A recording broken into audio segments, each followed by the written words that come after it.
Echo. It's almost like they can hear us. They can hear us. Fly, Hold on, Eagles, guys. fly. We are live, and I hope it kind of works out. Like, we don't glitch too much. We only have one camera going, and you guys will see us pretty soon for the big reveal. That is a lot of blank space. Ooh, Blank what space. I did there. I was going to say a quick Taylor Swift reference. We'll have to get a Haley Steinfeld one. So we see you guys there, and we appreciate everyone for tuning in, just pulling up some stuff, and you will see us pretty soon. Per Felipe Hernandez, we are being heard. So that is good. Yeah, we gave our executive YouTube quality control staff for the day off. Mahalo to you guys who have been waiting for us. Wait, I gotta get my pom-poms before we put on the thing. Hold on. I'm holding for dear life over here.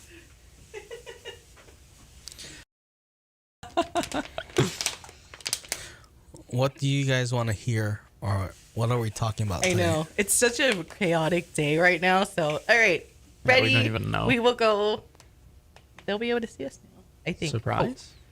Surprise! Surprise! That is exactly what it is. Hello. Surprise! How are we doing? Hello, everybody. That's why I had to have my pom-poms. Here's our new studio, and we are so bummed we couldn't go live. Obviously, yeah, there's a lot of blank spaces, but they're going to put up panels, the soundproof stuff, so it won't be too echoey in a little bit. And then we'll put our memorabilia back up, and it'll look a little more like a home and a little less like just a doctor's space. office. Yeah. Yeah, it's kind of like a weird doctor's office vibe right now. But yeah, hi everybody. Welcome in to our new studios. There is some technical difficulties in terms of our music not playing and just everything in general. So we apologize to is it Caesar's daughter Felipe's daughter. Felipe's daughter, that we cannot have the official opening of the show, but just wanted to say hi to everybody, and yeah, thank you for tuning in. It's just it's really crazy right now. We're moving this morning. Yeah, and you can get a view of some of our stuff in the background. You see my us on social media. beat up backpack over there. Yeah, there's exciting. an New Eagles home. helmet in back there. I put it just for you. Caesar want to call me off for not coming to work today. No, there is a Eagles helmet back there that's autographed by Marcus Mariota. Just so, yeah. I am sad. I am sunken. I am sunken. Just to be in the frame, I have lowered my this mic is not where it's supposed to be, but yeah. So, but we at least we have 4 out of the 5 working mics, and yeah, it's really spacious. As you guys can see, there's like a little lounge area behind us, which we might do some pretty cool stuff, like more podcasty, maybe some Pauhana vibes. You know, that this is kind of like there's a perfect table there that we can like put some beers on it and then like go from there. We can responsibly friends. This is our when the Jets and Bears lose, we can have that therapy. Would be fun. There. Honestly, we could do little segments over there, a little therapy corner. Like after losses or like post game stuff, like we can do fun little stuff. It's like social media clips there. Oh. You know what I mean? Where it's like 220 max, but you have the therapy corner becomes a little session thing where people can, maybe we'll put that on the whiteboard. Yeah. As I say, as if we don't have enough stuff to do right now. We might need a bigger whiteboard. That would be interesting. I wouldn't mind a bigger whiteboard. Maybe one over there. I don't know. We need to put all the other. I thought about buying a like calendar one for us when I bought Michael and I our little getting one that was like for the studio that we could do every single month type of thing. And then I looked at the price. I was like, oh, never mind. I don't know if I love them that much yet. We still got a lot of stuff to load. So anyways, how are you guys doing? How was the weekend? Except for Michael, unfortunately. I do need to say, even though I tweeted about it, but I must say that, good job to the rest of the NFC North. Winning, the 10+ win, other teams in the NFC North. Got the same amount of playoff wins. Yay! All of them equal distance from the Super Bowl. The Bears did exactly what they planned to do, and yeah, we are back. We are gonna get. Well, I don't know if we'll get Ben Johnson anymore. Tom Brady, back off, please. But hopefully, they'll make the right decision, and we, as in the Bears, will win at least more playoff games than the rest of the NFC North did win this year. Then we'll win next year. So the Bears just wanted to give them chance, and then now, Caleb Williams played a season, and then next year fine. I hope so. Maybe. Oh my God, I hope so. Yeah, poor Michael. And honestly, I will take blame for it because I'll admit openly that I was rooting for the Rams over the Eagles. And it's my fault. So I apologize. I take blame. It's on me. Hand up. And I hope you enjoyed what was a very fun season to watch from the outside. No, the better team won. The more talented team won. It is what it is. It's more of a detriment to. It's more of a knock on the for getting rid of Saquon Barkley. I know, Felipe, you are a Giants fan, so it's technically your guys' fault that the Eagles are there, but it happens. But at least all of that information is public because we have all the behind the scenes stuff, which is kind of cool. But yeah, also all the teams that passed up on Jalen Carter, which includes the Chicago Bears, did pass up on Jalen Carter. Well, they did do that. They didn't technically pass up on him, but they did trade away from potentially selecting him. And it just kind of sucks that like a guy who fell in the draft because he was part of a street race while under operating with having his blood alcohol levels being elevated is why the Eagles are in the position that they're going to be. So I just think that's going to be a little bit of a botchy if they do make the Super Bowl. But yeah, this Eagles team is kind of built like a 90s or early 2000s team where their head coach and their quarterback really isn't that great, but everything else is, and that's kind of keeping them afloat there. I can't say again, I will say it again. You're welcome. Vic Fangio, the defensive coordinator in Philadelphia, who was the defensive coordinator for the Chicago Bears the last time their defense was. So, just daggers. Anyways, taking a look at the matchups ahead, the Commanders and the Eagles. I can't even see what this. I was going to say, you got to pull that closer, Auntie. The Eagles are your 5.5 point favorites over the Commanders, and the Chiefs, the 1.5 point favorite over the visiting Buffalo Bills. I spent a lot of the time yesterday moving, so I didn't really get to watch or enjoy any of the games. Or even Saturday. Saturday was kind of busy. But when you're looking at this is crazy. This is a crazy kind of year. They might be the team of destiny, right? Like, I mean, since LA got knocked out, it felt like maybe they could have been the team of destiny that nobody saw coming. They had the natural disaster boost, but then it's out. I think all of the bad juju from their previous owner is all coming back, and there just has all this goodwill been stored by the football gods that are now being able to be released into the Commanders, and that's what has propelled them to the NFC Championship. But you know what? More importantly, the Commanders are a perfect example. Another topic we'll get to in a little bit about what happens when you have change in organizational structure from the very top. Leadership in Washington for the Commanders, obviously the resetting of the new head coaches. Clearly, they got Jaden Daniels as their quarterback, and I will die on the sword where if Jaden Daniels did get drafted by the Chicago Bears would not have the same results as the Washington Commanders because it's just like the bad coaching. Michael, but would they have? You can't help but fidget. Would they have a better? Like, I don't want to be a team that just missed the playoff, like 7-10, and be like, ooh. Or you make it and you're one and done, like the rest of the NFC North. How about this? What if the Chicago Bears actually won that game that they should have won before that Hail Mary? What would have? I think the trajectory of the teams would be different. That's the crazy thing. I don't think so. It is interesting. Been 5-2. But I don't think so. It's definitely interesting to look back and think about where it's like, would you rather Jaden Daniels over Caleb Williams? And I think both sides are fair if you feel one way or another. Where whatever it may be, he has it. He has Marcus Mariota in this corner. But then Caleb Williams, I know he got lambasted throughout the year, it feels like, for whatever.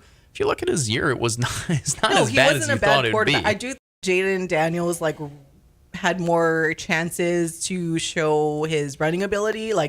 He just had a bit more when he scrambled where Caleb Williams, but Caleb Williams didn't really play bad. He's just in an entirely bad situation. also, yeah, we could just say that. Oh yeah, too. I'm not taking anything about Jaden Daniels. I'm just saying Jaden Daniels is awesome, but he is not so awesome that he would have taken the Bears to like this level had he been in Chicago. I mean, to be fair, we were saying that about Washington for the last however many years. Like, no matter what, the bad juju, blah, blah, blah, even with it gone. And, like, sometimes all it takes is that one. So it's not too fair or too unfair, I suppose. Yeah. No. But also, Jaden Daniels. You're just providing my point. I'm saying if Jaden Daniels was in Chicago with the coaching staff that they have, the Chicago Bears will not be in the same situation that the Commanders are. Like so it brings us to our point, which I don't want to talk too much about it because it's more so like Michael, because he never really got the opportunity to talk about it last week. And I don't want to dive too much into it because unfortunately we can't play the audio for you guys and this isn't live on air. But we do need to at least entertain the idea and talk about something local because a lot of people tune in because we talk about local stuff. So we got plenty to choose from. Yeah, organizational structure, it all trickles down and then the team finds success. Yep. That has been a struggle here at the University of Hawaii and Manoa. And I thought after Friday's briefing in front of the Senate and the Ways and Means Committee, I never thought for a long time, and I saw an Instagram account post, I forget who it was, post about, the Senate is just finding every way to be against the University of Hawaii. I used to cover my eyes over the last year and a half or so, and then you realize how much better and more efficient it could be run there at the athletics department. And then when you go back and then you see what happened on Friday at the Senate hearing, you're like, whoa, senators this whole time, Kurt Favela is a different story though, but the other ones this whole time is they would always drill the University of Hawaii and talk about well, have you explored other options about going to D2 or getting rid of football. Now it makes sense because we only tune in for certain, we're not really tuned in every single hearing, and then this time around they're like, oh yeah, now I see what DMK was talking about. And you guys know I've been critical of DMK too, but for once I kind of was on her side in terms of her questioning and why don't you go. Now, I'm not saying Hawaii should, but I'm saying if it continues to operate the way it is with all of the House settlement and all the implications coming down, they're not giving any hope to the legislature that gives them a plan. And we heard no plan. We heard no ideas except limiting expenses. And there are a lot of expenses. Yeah, limiting expenses, going out to the business community, which, as we know, a lot of the business community, the ones that were spending their own money to contribute heavily into the university when Craig Angeles was around, they're not going to contribute either. So you're losing a lot of these big time donors that wanted to support Hawaii moving forward. So that was the plan. And I tweeted about it. Schools have been having plans since last year in the fall when everything was, it's we'll increase percentage ticket sales.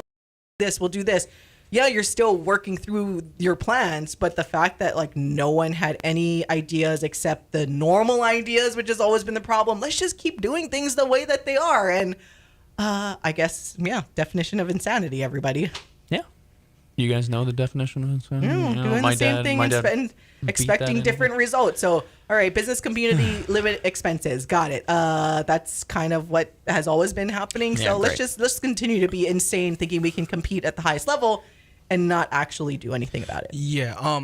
We mentioned Donald Ricardo Kim, and there's also Donovan De La Cruz, and we mentioned Kurt Favela. But I do want to shout out Senator Hashimoto, who I believe is a Maui senator. So Caesar, shout out to Maui. He's also one of the younger senators, and he made it a point to ask what is the plan to bring down the deficits, because he didn't say Craig by name. I guess he was trying to just be riding the fence, but he said when he spoke to the previous athletics director, he came to me. At least we know that Craig was talking to a senator, right? Mm-hmm. I know there's not reports, but rumors and people talking that he rubbed some of the people in the legislature the wrong way, but he was at least communicating with somebody, one of the legislators that for sure that all we can tell has a good head on his shoulders in Senator Hashimoto. So he's just what is the plan? And the fact that the university, the acting athletics director, instead of giving a plan, just talked about more expenses that they have to manage. Like, we're not even like, then that's outside of the budget that they're requesting. And keep in mind that the 3.2 million that they were requesting is for operating funds, and this is just general stuff like travel, meal plans, and that's a subsidy that has been in place, but it hasn't been annually. But they just want to get that an annual thing, so that way they don't have to play around with that. But yeah, I do want to point out that we can't blanket everybody. Like Wendy Hensel is her own. The Board of Regents are their own entity. The athletics department is its own entity, and the legislature is its own entity. I think we like to blanket and just place blame on the state. And no, there's different things in play. And as far as we can tell, there is a political game being played. As Ku and Paul referenced on the show, like small Yoda energy. Like there's definitely people trying to, with egos, that are trying to get credit as well as tear down the successes of other parties. So I know fans want to see a faster AD search, but I think with President Wendy Hensel coming in, as we have the inauguration today, right? The new president coming in is kind of judged by what they do in the first 100 days, and she said, she has to.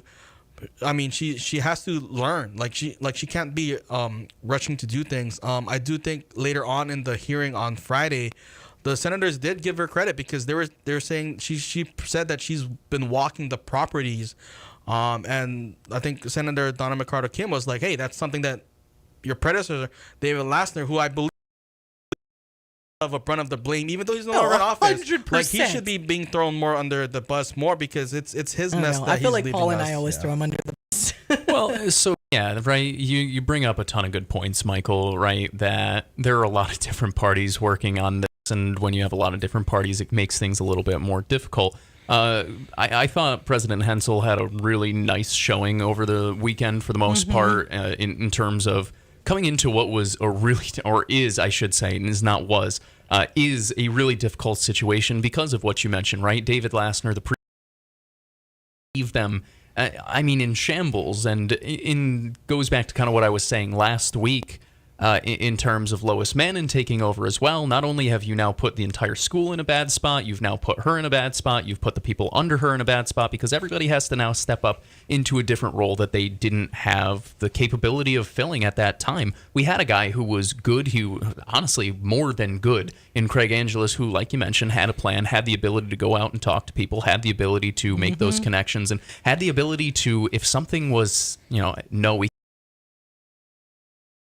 college athletics continues to be an ever-changing landscape year over year. If you are somebody who just thinks that we can continue to do things the way it was in 2007, the way it was in 2012, the way it was in 2015 even, you're not telling the truth. Who can say yes? And if we can't get a yes immediately, how can we work around it so that we can eventually get that yes? So I just want to really Lassner left President Hensel in going forward, which shouldn't be the case when we're talking about the University of Hawaii and the entire school system that is the University of Hawaii schools.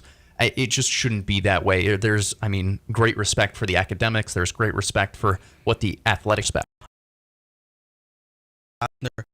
As everyone knows, Hawaii is kind of a who you know state, and that's, you kind of need to know people to progress. But we also, if you scratch my back, I'll scratch your back, right? And we did see David Lassner have his car flipped over on New Year's Eve, and no questioning, no breathalyzer. So just be paying attention. That's just my thing. Just pay attention to certain things, why certain things aren't getting covered, why, what if he did this as a favor to somebody that he owes? And that's why I kind of like Wendy Hensel coming,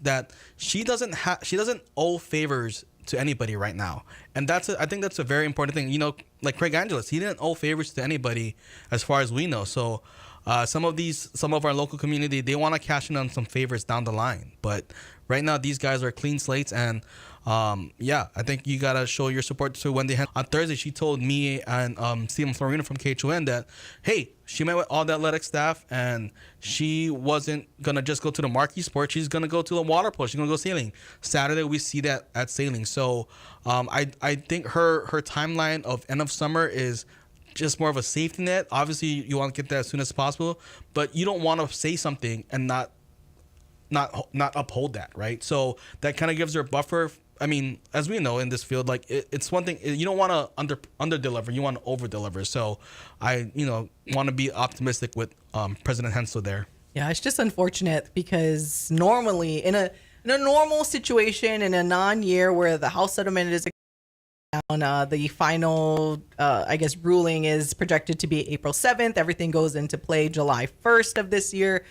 No, in normal situations, you would be like, all right, yeah, like, sure, take your time, President Hensel, you want to get the decision right. But I mentioned this last week, like, this is a year where you, especially when the people in place clearly don't have a plan, like, you don't, if you're in that athletics director seat as quick as possible, because clearly the people that are there aren't doing President Hensel any favors by putting you ahead. I mean, if there is no ideas of a plan, they're planning to plan, they're discussing it, all of that stuff. Again, probably tomorrow's show, fingers crossed that we can go live and all of our buttons work accordingly. We'll play good bits for you guys on the live show, especially, and have kind of this discussion again, because clearly we're not in our regular slot, even though we appreciate, our watchers and Philippe. And yes, we might have to do a live show in Maui. 12 yeah, people watching right now. We might have to do a live show in Maui just so that we can get these from Caesars. But Zippy's from Caesars,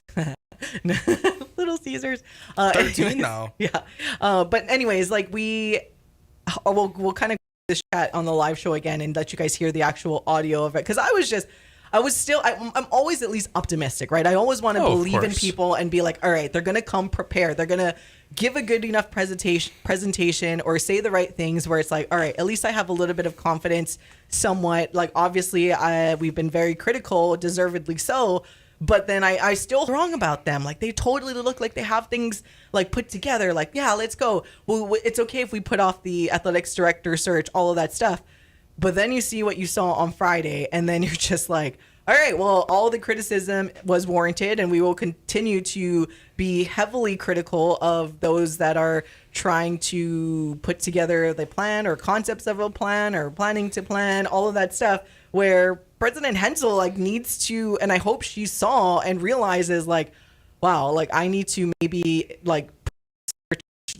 going now and hopefully find someone in place May, I hope, because that's I know you got to go to the search party and all that stuff, but I mean, you got to get someone in there before the beginning of summer like she originally projected. And she said that at the Board of Regents meeting before she had to sit there on Friday and realize, oh shoot, maybe I should about this differently, so I'm hoping that now she's kind of because I 100% I echo what you guys said. I thought from what the short time she's been here on the job, only for a couple of weeks, when she amazing, and I'm talking about President Wendy Hensel, her poise, the way she spoke, it's just there was a lot of conviction in her voice, she was serious. And I think it was one of my Twitter followers that said, oh, actions not words. I'm like, I get that, but for someone who's only been here 2 weeks, I mean, we've seen it how many times where it's words, people can't even say words. So the fact that President Wendy Hensel could so eloquently say her words and be so, I guess, motivating in it. If you're just an outside party we were watching, only had few in her, she still needs to get fully invested in the job. But I like what I saw from her, and that was probably the only positive takeaway from that whole thing was all right, President Wendy Hensel seems awesome so far. Everything else, but again, seems like we have a pretty good leader, and like you said, Michael, a leader that doesn't owe anybody favors at the moment. So now she knows this is part of her legacy, and she needs to get this athletics director choice right. Yeah. Because if she listens to other people and doesn't go with her gut, I mean, fall on her.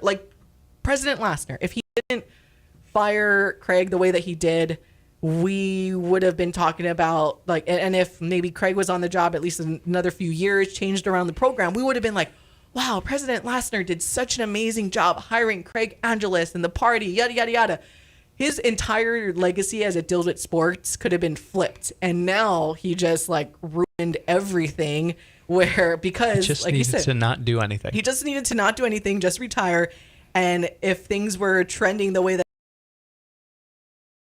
was able to keep up with the rest of the country, we would have looked back and been like, wow, good job, President Lassner. You made such a good decision in hiring Craig Angeles. Like, amazing. President Wendy Hensel, she was in law. She studied law before she realized she wanted to be an educator. So she can hold her own when it comes to outside pressure Like Craig and Angeles. whatnot. But I do think it's also kind of an interesting juncture because I believe the Mountain is trying to move ahead with their media rights deal a year earlier, which that's coming up right now. And as far as I know, like if there is no athletic director, if like Hawaii has to opt in or not, that's on President Wendy Hensel to make those decisions. So in a sense, if there's any like major athletic director decisions that she needs to make, because I mean, again, the athletic director position is the report to the president. I'm more little bit more easy actions. Hope it happens sooner than later because it's just getting crazy. Anyways, all right, we'll probably just wrap up a little bit from the live stream because I feel like it's hard to talk about all of this without letting people hear the actual audio for those that maybe missed it or don't have time to skim through on the YouTube. So it's like we'll just kind of be regurgitating all of this tomorrow, hopefully tomorrow. Oh my gosh, please let everything work accordingly hopefully tomorrow. we see you guys tomorrow. Hopefully. This studio is a little more. But no, so this. let's end off this like a one-off live stream that we have done today on. And we got the national championship going on, the first and final part of the new iteration of college football as we know it with the expanded playoff. And now we got Ohio State and Notre Dame. Notre Dame is your 8.5 point underdog. That's my office part. That's our storage. Oh, I'm like, Yeah, this one's an 8.5 interesting point dog, game. total set at 45.5. Notre Dame is your plus 310 on the money line and minus 400. Michael, would you like to go first so you can? I think we just take Ohio State money line. It's the best you could do. Oh, boring. It is boring. In my heart of hearts, I really do feel like Ohio State's going to win this game. I kind of agree with Michael where it's just there's too much talent on this team. What they're built for to begin with. I've kind of joked about it where you spend the $14 million, you try to put together a Super Bowl to your rival in Michigan. But at the end of the day, the best team is the best team, and it seems to be Ohio State. That being said, I'm a big believer in defense, and I'm a big believer if Notre Dame can make this game ugly for the first 2 quarters, all of a sudden we might be talking about the Fighting Irish as our national champions. I forgot to point out, since we were talking about Ohio State, on the Thursday Board of Regents meeting, former governor and current regent Neil Abercrombie did bring up about Ohio State's. I know people were complaining about the whole sports liaison that Gabe Lee gave themselves the title, but and even with I don't think I gotta defend Neil Abercrombie. He wasn't the sole reason why the Pro Bowl left Hawaii, and I do want to point out that when he made that comment that was blown up, it was in reference to his predecessor Linda Lingo was coming off of Furlough Friday, so it was more talking about child Neil Abercrombie is someone that I believe in his current role as a regent for the Board of Regents, he is someone that will go against the grain. So he's doing a solid job right now as a regent. As I just nobody cares about college football. The Bears did it. What? They did it. Read what that top thing says right there. The Bears fought off the Raiders. What a great way to finish off the live stream. The Bears get their guy, Ben Johnson. Ooh. Ben Johnson will be Chicago's next head football coach. Per Adam Schefter, bear down.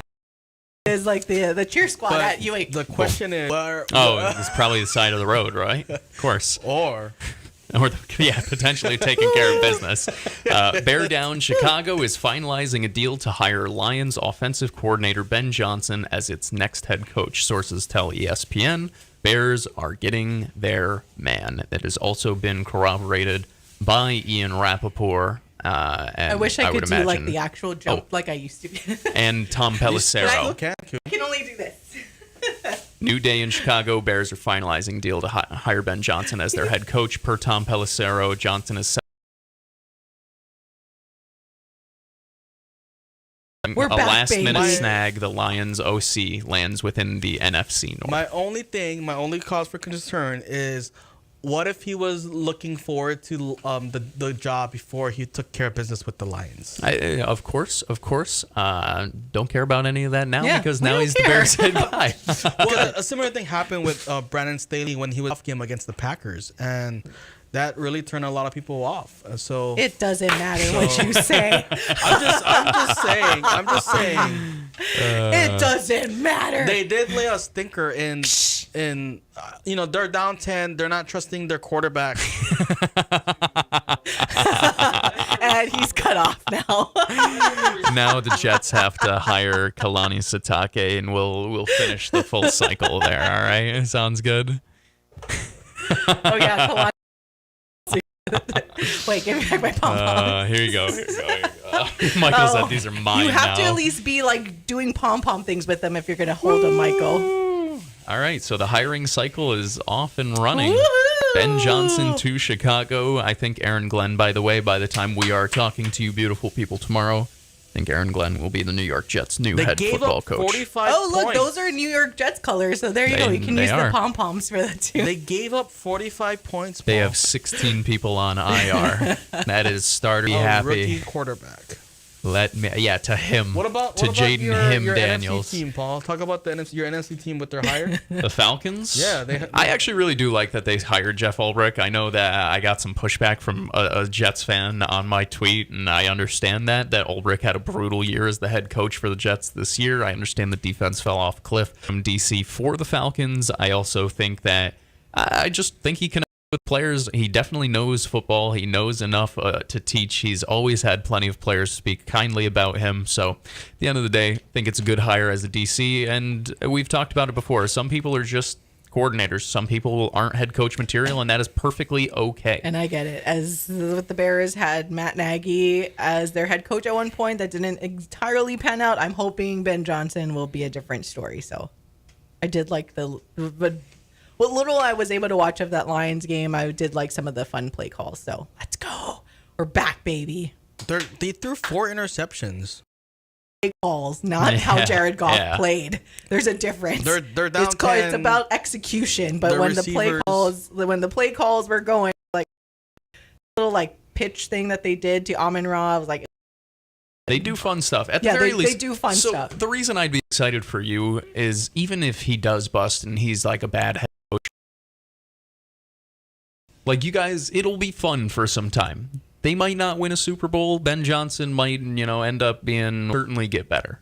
Now it's time to bring back Vic Fangio for the defense. Make him the DC. We just need the Eagles to suck now, like sorry Zor and Darnell Arsenault, but just so Vic Fangio can come and be the DC at the Bears again, and Come then home. my little Bears heart will be so much happier all of a sudden. What about but we'll see Lovie what happens.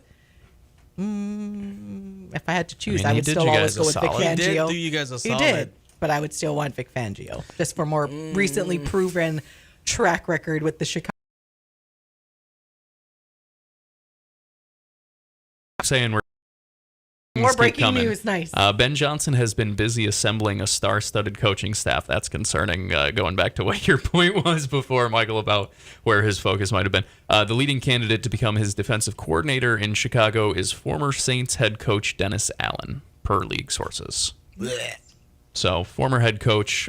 So, the reason I would... A first-time head coach in Ben Johnson, you do appreciate having somebody with some sort of head coaching experience. Now, would you like it to be somebody successful than Dennis Allen? Probably.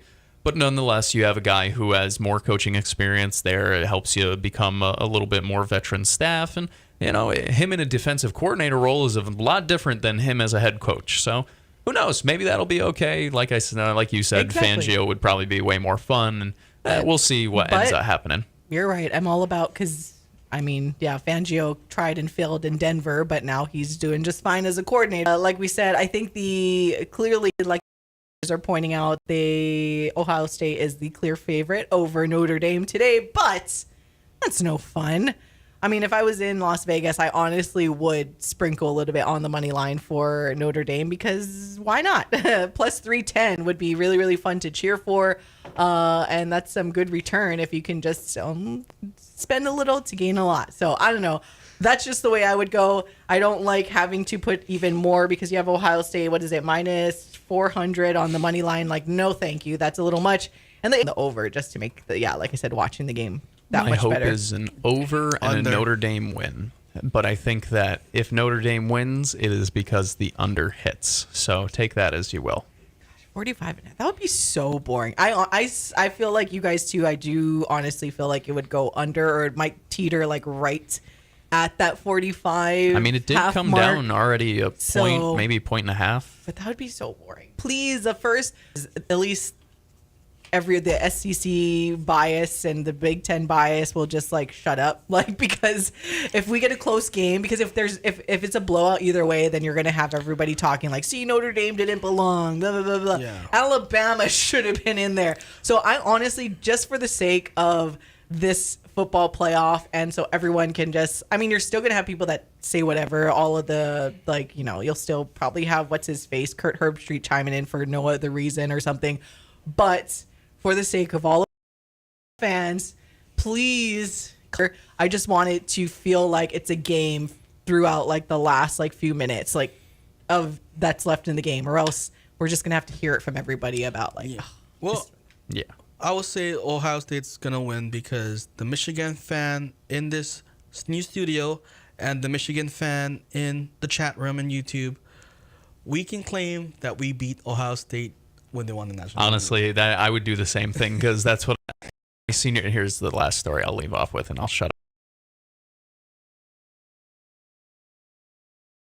up. The school that was our rival, you know, like you have your Mililani, Kahuku, whatever, our rival. They won the state championship in basketball, but we beat them in overtime at their place during the regular season. So I'm like, yeah, you guys won, but who's the real champion? I'm like, you guys could beat us at your place. Like, what are those? By transitive property, we are. Oh, see, we have our TV up in studio. Come on now, I gotta cheer. I gotta cheer for Marcus Freeman. And he played at Ohio State. He's an inside agent. Be like unbelievable. When Dave Roberts was playing against his former team as the manager of the Dodgers, it's like you're gonna inside agent. You're just gonna throw it for your alma mater. Oh my gosh! Is that a Bears? We didn't hire him for our. See, gotta cheer for Marcus Freeman. Football, just the pure football brain is like, yeah, all indications. Clearly, that's why the odds are the way that they are, is because Ohio State, like you guys were mentioning, like they were bought and built for this national championship.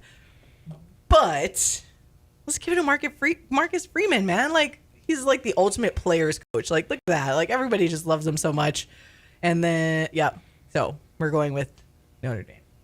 Notre Dame. Cool. The chat wants to know, how would you feel about Robert Saleh being the DC for the Bears? Say they did hire they didn't hire him officially, but the chat he has wants been to know your putting thoughts. Him together. Oh, the chat wants to know your thoughts. He's a good-looking fella. I wonder how Paul would feel about that. Is in the running for the Dallas head coaching job, the Jaguars head coaching job. Yeah, something. I think his name came up with the Bears, rumored, but I don't think I saw anything officially. Him as a DC, 100%. Great guy, knows defense, connects with players well. Everything I just said about Jeff Ulbrich, except probably multiplied by a few. But unfortunately for him, just when it came to game management, I didn't think that was, like, when it came to calling the timeouts, that wasn't his gig. He was not there for that. But if you need a guy to scheme up a defense and get the best out of your players, that's someone who I think so. So if he's a DC there, it'd be fun. And like I said before, gives you some eye candy on the sideline along with, well, Ben that's Johnson's why Marcus Freeman would have been a perfect Bears head coach, because I'm like, he's a good-looking young fella too. We'll take it there. It's the it factor, right? Yeah. You gotta have a little bit. And he's young. He's like my age, I think, around there. So, hey, that's why. Shout out Marcus Freeman. That's why. Go Notre Dame. Felipe keeps giving the down emoji, thumbs down emoji to Ohio State. So, yeah.